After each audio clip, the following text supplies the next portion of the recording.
Oke, bismillahirrahmanirrahim. Assalamualaikum warahmatullahi wabarakatuh.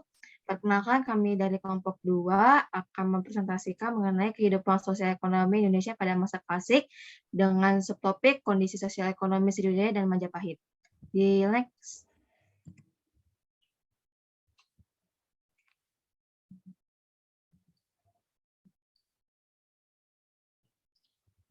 Kelompok kami terdiri dari 3 anggota. Yang pertama ada Dea Akila, yang kedua ada Agus Supriyadi, yang ketiga saya sendiri, Febriani Kusmawati.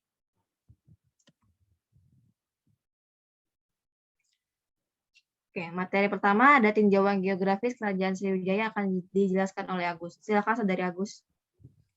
Oke, terima kasih Febri atas kesempatannya. Pada kesempatan kali ini saya akan menjelaskan materi mengenai tinjauan geografis Kerajaan Sriwijaya.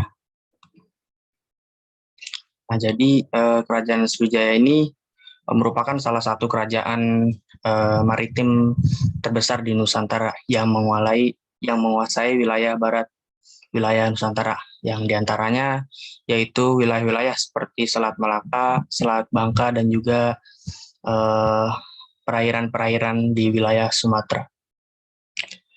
Kemudian dengan wilayah yang akrab dengan aktivitas kelautan, masyarakat Sriwijaya ini banyak melakukan aktivitas perdagangan dan juga pelayaran dengan mengandalkan keunggulannya yaitu dari segi perairan. Nah, dari sini kita dapat melihat bagaimana wilayah kekuasaan ataupun wilayah yang dekat dengan Kerajaan Sriwijaya. Nah, di sini ada beberapa selat, yaitu ada Selat Malaka dan juga Selat Bangka, yang menjadi jalur dari perdagangan dan juga hubungan internasional yang dilakukan oleh Kerajaan Sriwijaya. Nah, di Kerajaan Sriwijaya ini terdapat suatu sungai yang menjadi jalur utama perairan di Kerajaan Sriwijaya, yaitu Sungai Musi.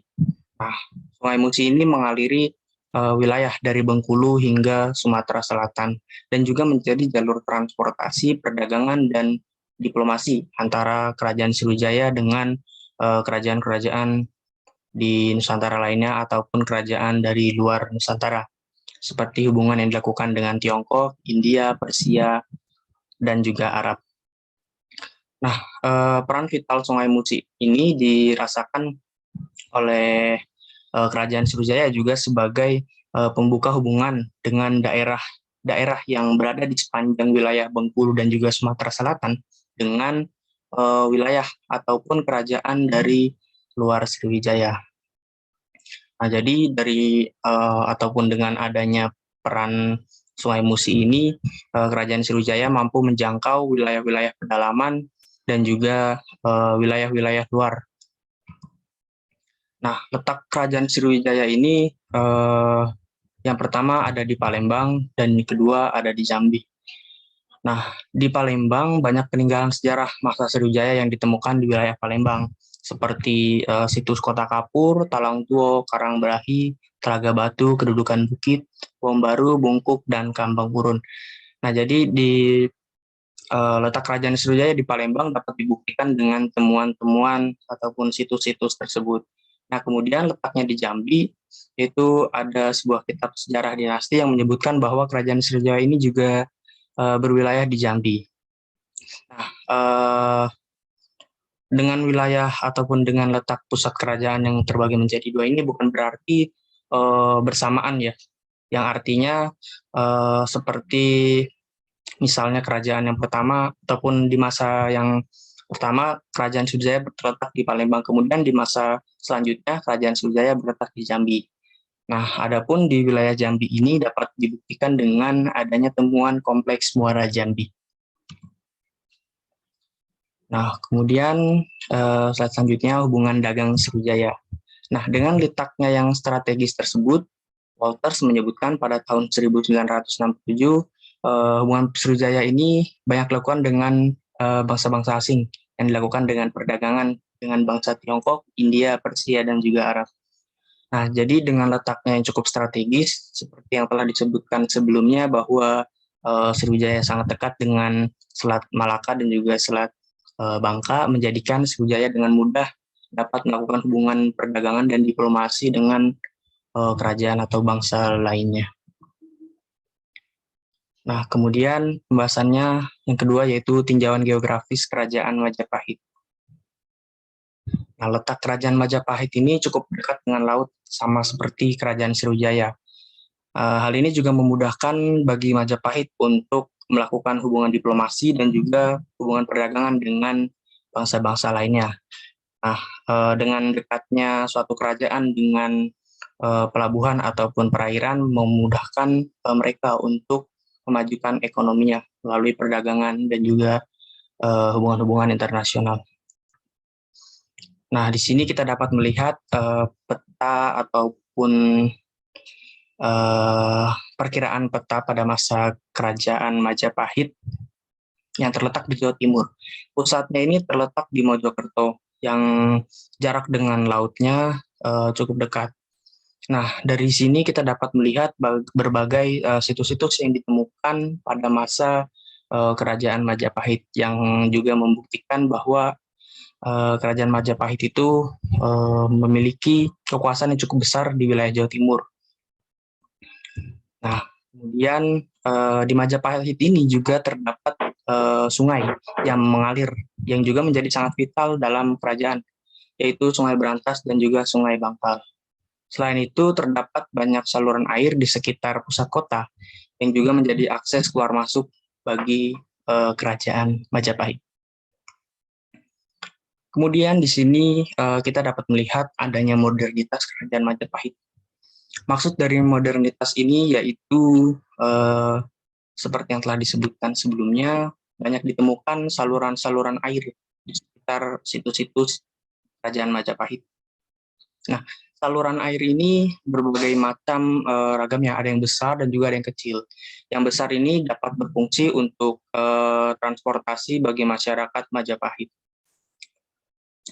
Nah, pendapat ini didukung oleh Bapak Insinyur Sampurno yang menyatakan bahwa terdapat banyak temuan pipa-pipa besar yang menandai adanya saluran air cukup baik di pusat kota. Nah, di sini teman-teman dapat melihat terdapat contoh dari saluran air bawah tanah yang berada di Majapahit. Ini adalah contoh kecil bagaimana modernitas kerajaan Majapahit pada masa tersebut yang telah memiliki saluran air yang cukup baik, yang dapat menguntungkan bagi perdagangan, akses transportasi, dan juga hubungan diplomasi dengan dunia luar. Nah, salah satu yang membuktikan bahwa ada benarnya saluran air ini yaitu terdapat dari catatan Ma Huan dari Cina. Ma Huan merupakan sekretaris dari Cheng Ho, Laksamana Cheng Ho, yang di dalam catatannya itu yang berjudul Ying Yai Cheng Lan, ia menyebutkan bahwa di sepanjang perjalanan yang ia lalui menuju Istana Majapahit yang dilakukan dengan perahu kecil, ia melihat banyak pemukiman penduduk di sepanjang sungai. Yang artinya bahwa saluran ini sangat dekat dengan pusat-pusat kependudukan ataupun pusat di mana masyarakat melakukan aktivitasnya sehari-hari. Nah, dari sini kita dapat melihat lagi bagaimana gambaran dari masa Kerajaan Majapahit yang mengandalkan saluran air dalam melakukan perdagangan dan juga hubungan diplomasi dengan dunia luar. Nah, dari sini juga kita dapat melihat bagaimana dari ketinggian dilihat saluran-saluran air yang sangat rapi mengelilingi pusat kota Majapahit. Nah, ada yang sumber yang menyebutkan juga bahwa di sepanjang sungai tersebut atau di sepanjang saluran air yang digunakan tersebut dibebaskan pajak untuk masyarakat dikarenakan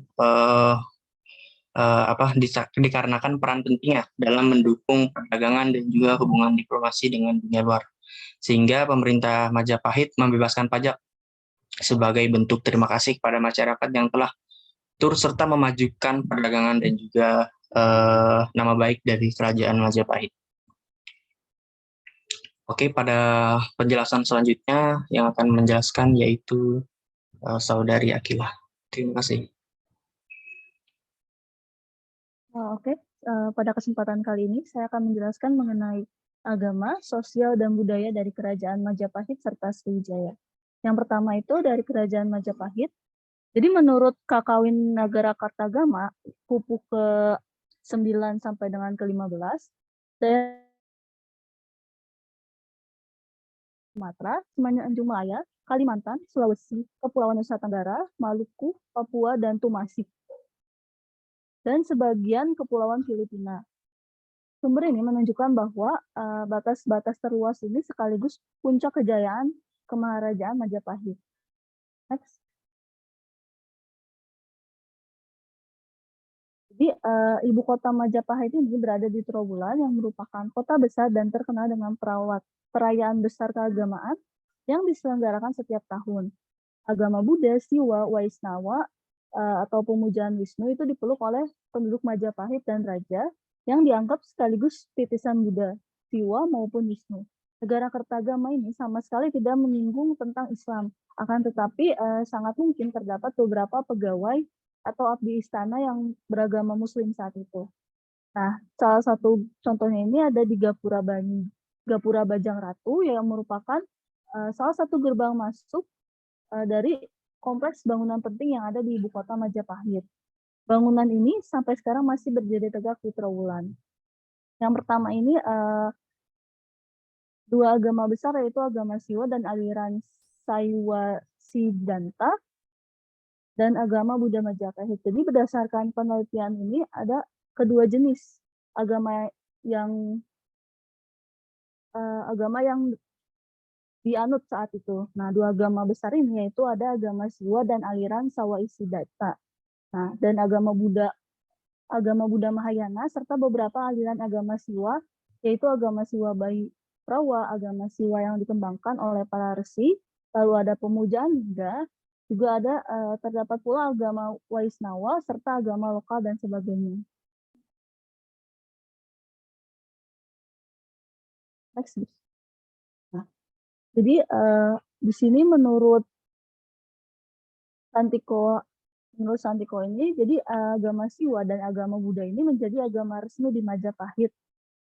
Dua pejabat keagamaan yaitu Darmadiaksa Ringkasayuan serta Darmadiaksa Ringkasogatan terdapat dalam struktur birokrasi pusat kerajaan Majapahit.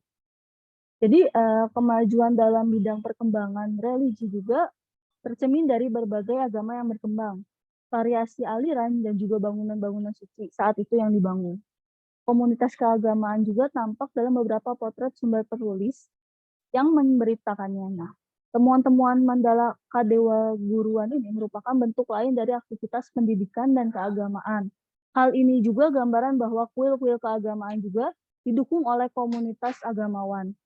Di samping itu, ketiga Raja Majapahit ini menyadari perlunya kebijakan dalam pengelolaan agama yang berkembang pada masa itu.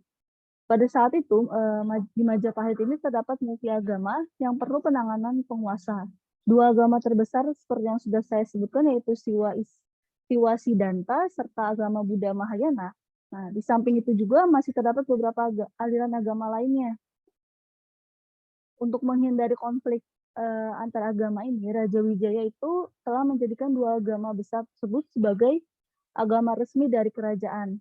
Walaupun Wijaya dan Jayanagara ini beragama Siwa Siddhanta dan hanya Ratu Tribhuwana yang beragama Buddha Mahayana. Jadi untuk pengawasan bangunan suci dan aktivitas pemeluk agama ini telah diangkat oleh dua pejabat tinggi agama Siwa dan agama Buddha, yaitu Darmadiaksa Ringkasayuan serta Darmadiaksa Ringkasogatan.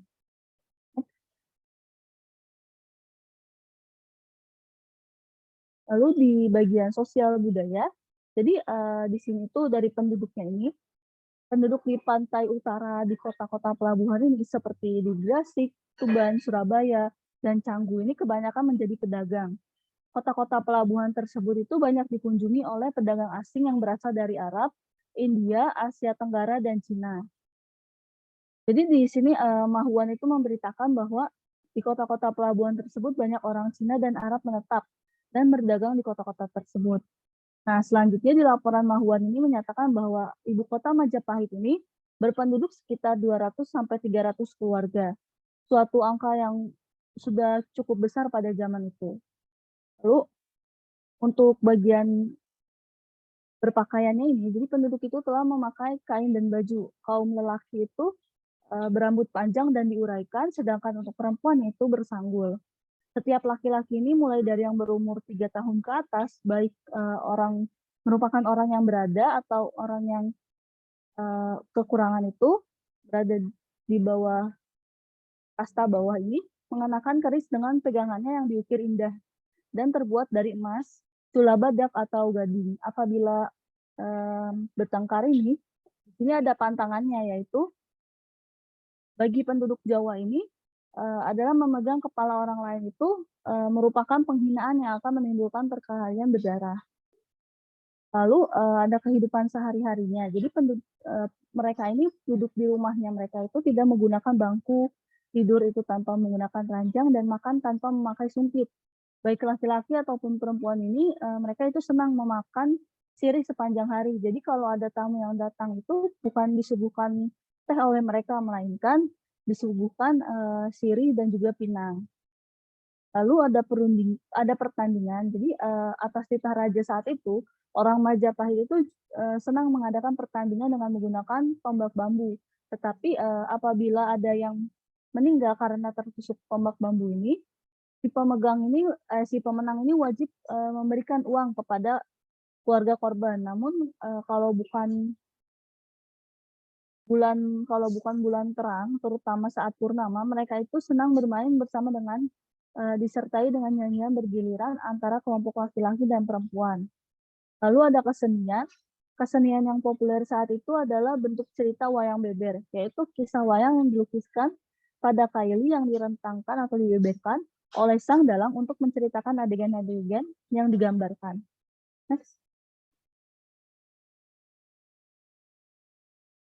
Selanjutnya agama, sosial, dan budaya dari Kerajaan Sriwijaya.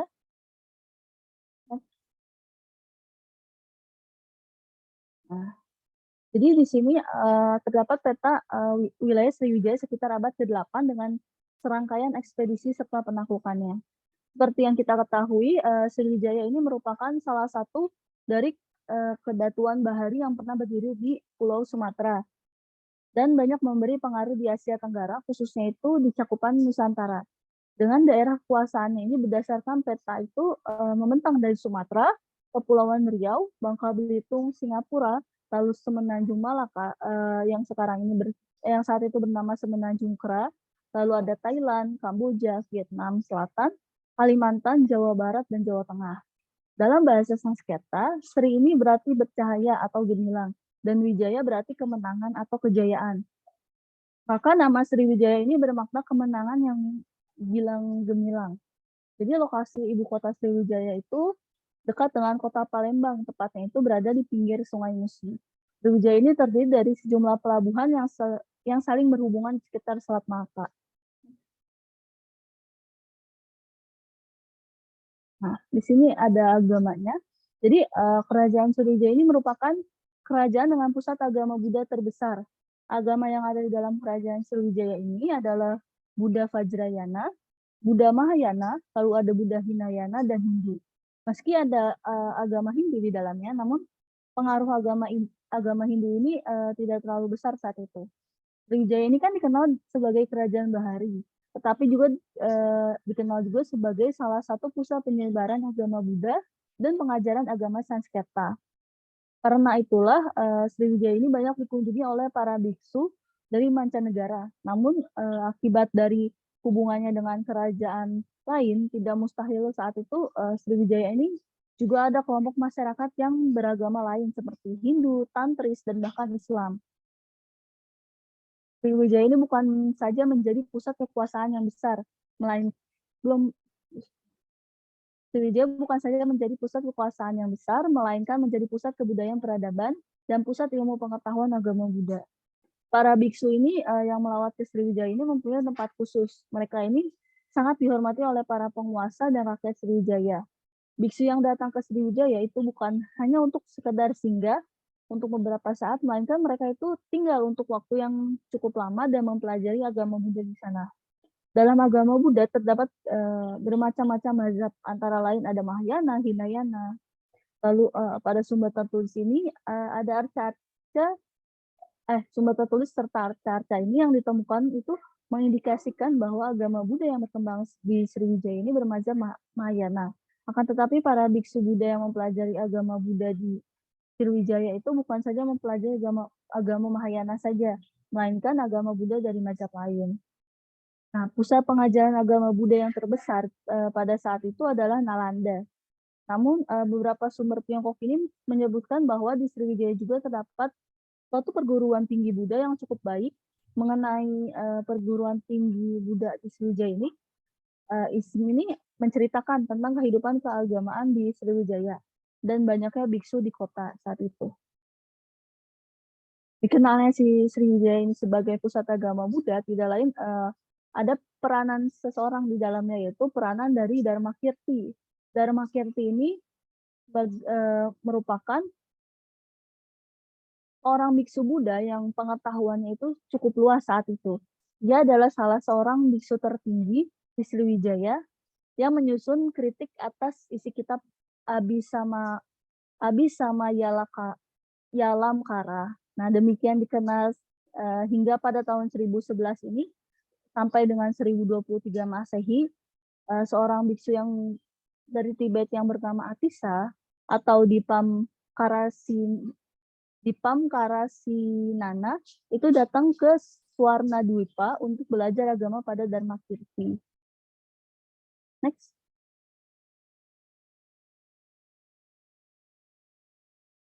Lalu ada sosial budaya. Jadi untuk meningkatkan kehidupan sosial masyarakat saat itu, kerajaan Sriwijaya ini mengadakan hubungan dengan kerajaan di sekitarnya dan mengembangkan pendidikan.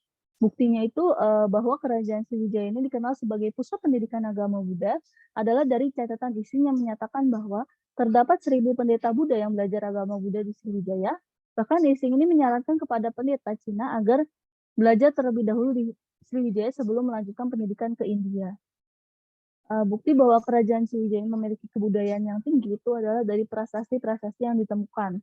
Prasasti tersebut tidak lagi menggunakan bahasa Sanskerta, tetapi sudah menggunakan bahasa Melayu kuno.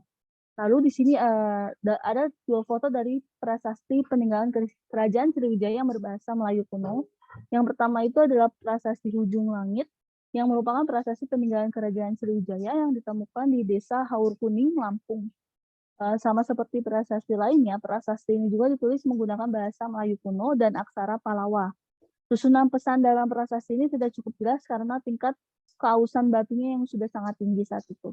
Akan tetapi setelah diidentifikasikan, prasasti itu diperkirakan berasal dari tahun 997 Masehi dan isinya ini menjelaskan tentang pemberian tanah Sima. Lalu ada prasasti Telaga Batu yang dipahat pada sebuah batu berjenis andesit yang ukuran prasasti ini cukup besar, tingginya mencapai 118 cm, sementara lebarnya dari 148 cm. Pada bagian atas prasasti terdapat hiasan 7 ekor kepala ular kobra, sedangkan di bagian bawah, di bawah tengah ini terdapat seperti pancuran atau cerat yang biasa untuk mengalirkan air. Informasi yang tertulis pada prasasti Telaga Batu menggunakan bahasa Melayu kuno dengan huruf Palawa. Tulisan pada batu itu jumlahnya itu sangat banyak dan panjang, yaitu sekitar 28 baris. Next. Nah, di sini terdapat beberapa hasil budaya kerajaan Sriwijaya. Ada yang berupa prasasti, arca Buddha di Bukit Siguntang, lalu ada bangunan suci di Jambi, ada kompleks Candi Muara Takus, serta beberapa bangunan suci di Gunung Tua, yaitu Padang Lawas, dan juga arca Avalokiteswara yang ditemukan di Tapanuli Selatan.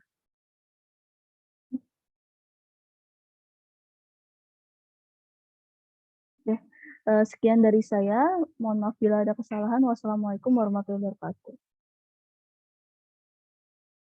Oke, masih dilanjut, yaitu berikutnya ada kondisi ekonomi Sriwijaya. Next. Jadi besarnya kekuasaan Sriwijaya ini sebenarnya nggak lepas dari peran ekonomi yang mencukupi semua kebutuhan di dalamnya. Diketahui bahwa pendapatan ekonomi Sriwijaya ini dihasilkan dari hubungan perdagangan internasional yang melalui Selat Malaka yang berhubungan langsung dengan jalur perdagangan internasional dari wilayah Asia Timur ke Asia Barat dan Eropa. Nah, jadi Setiap kapal yang melalui Selat Malaka harus melewati atau mengisi perbekalan di Sriwijaya. Maka tidak mengherankan bila mana Sriwijaya ini tuh memperoleh monopoli wilayah. Sebagai hasil dari usahanya, Sriwijaya ini berhasil menduduki wilayah Jambi, daerah Lampung, Semenanjung Malaka, dan Tanah Genting. Maka tidak mengherankan apabila wilayah Sriwijaya ini berfungsi sebagai pelabuhan samudra pusat perdagangan. Wilayah Sriwijaya ini diketahui sering dikunjungi oleh Persia, Arab, dan Cina, sedangkan pedagang Jawa membelinya dan menjual rempah-rempah. Next. Nah, tentunya ada beberapa strategi yang diterapkan oleh Sriwijaya ini, yang dimana tidak terlepas dari peran Cina, di mana Cina ini, maksudnya Sriwijaya ini mengirimkan utusan ke Cina dengan tujuan untuk melindungi Laut Cina sebagai penghubung jalur perdagangan. Sriwijaya juga mengirimkan upeti sebagai tanda hubungan kerjasama yang dilakukan oleh Sriwijaya dan Cina. Karena cakupan wilayah yang wilayah Sriwijaya ini dianggap luas, maka kejahatan ini tuh pasti ada aja gitu, baik itu perompak ataupun penyamun, yang tentunya akan merasakan orang-orang yang datang ke Sriwijaya. Maka dengan itu, Sriwijaya berusaha untuk memperkuat keamanan armada lautnya agar kegiatan transaksi ekonomi yang terjalin dapat berjalan dengan baik. Namun tidak hanya itu, karena sebagian besar kegiatan ekonomi melalui jalur perairan, maka Sriwijaya harus menjaga pintu utama untuk memasuki wilayah Sriwijaya, yakni Selat Sunda dan Selat Malaka. Next. Tadi kan sudah disebutin kalau setiap kapal yang melalui Selat Malaka itu harus berlabuh di Pelabuhan Sriwijaya untuk mengisi kebutuhannya. Jadi tanpa disadari, Sriwijaya ini tuh bergantung kepada 3 jenis hubungan. Yang pertama, ada penguasa, di mana kerajaan Sriwijaya ini berkuasa di pelabuhan-pelabuhan yang berdekatan dengan perairan besar, yang dapat mengendalikan pergerakan dari daerah pedalaman menuju wilayah pantai dan sebaliknya.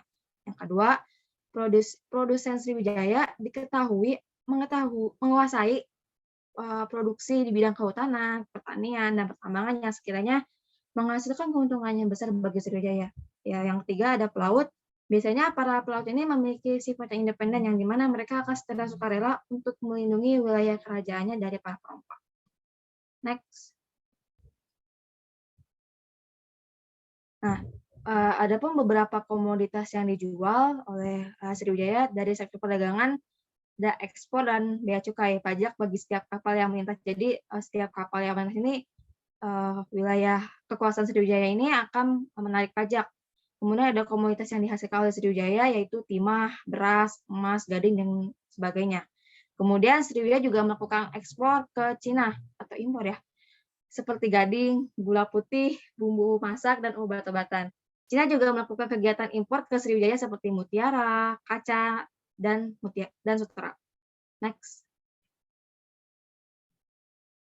Tadi kan udah disebutin, dimulai dari strateginya, terus kemudian komoditas yang dijual. Nah, kira-kira pembayaran yang mereka lakukan tuh kayak gimana sih? Nah, dalam pembayaran sendiri, mereka ini menggunakan keping emas Cina, uang token, atau menggunakan sistem barter. Kenapa dia menggunakan keping emas Cina? Karena memang Sriwijaya ini selalu yang tadi disebutkan, Sriwijaya ini melakukan kerjasama berupa memberikan upeti-upeti untuk sekiranya Sriwijaya mampu memonopoli wilayah perdagangan yang jadi di wilayah Sriwijaya itu sendiri. Next.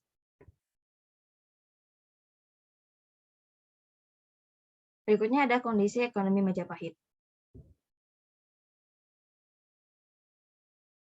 Oke, jadi wilayah Majapahit ini merupakan wilayah yang agraris, maka tidak mengherankan bila pusat kegiatan ini berasal dari pertanian, yang berarti secara nggak langsung komoditas utamanya adalah beras. Lanjut. Nah, strategi yang dilakukan oleh Majapahit ini, di mana raja ikut serta mengatur harga atau tarif. Tadi kan kalau nggak salah Agus udah menyinggung kalau misalkan para masyarakat ini tuh dibebaskan dari pajak sebagai bentuk rasa terima kasih kan. Nah, hal ini juga terbukti di masa pemerintahan kekuasaan Erlangga untuk memajukan perdagangan dengan menghapus tarif pajak. Kemudian tadi dikatakan bahwa Majapahit bergantung kepada hasil pertanian. Maka peran Sungai Berantas dan Sungai Bengawan Solo, dan tadi juga ada Sungai Brangkal, yang dimana berperan penting dalam masalah irigasi. Tidak hanya itu, peran ketiga sungai tersebut juga memiliki perannya menyebar luaskan komoditi, sarana pengangkutan dari pedalaman ke pelabuhan, dan dijadikan sebagai pendukung bagi pelayaran untuk luar pulau dari negara asing. Lanjut. Nah, ada komoditas yang dijual, komoditas utamanya adalah beras. Terus hasil industrinya adalah penghasil kapur, anyaman, penghasil kajang, terus ada jerat burung, penghasil periuk tembaga, dan sebagainya. Kemudian ada komoditas dari negara asing yang dijual, ada sutra, keramik, dupa, terus kain, gelas besar, dan sebagainya. Lanjut.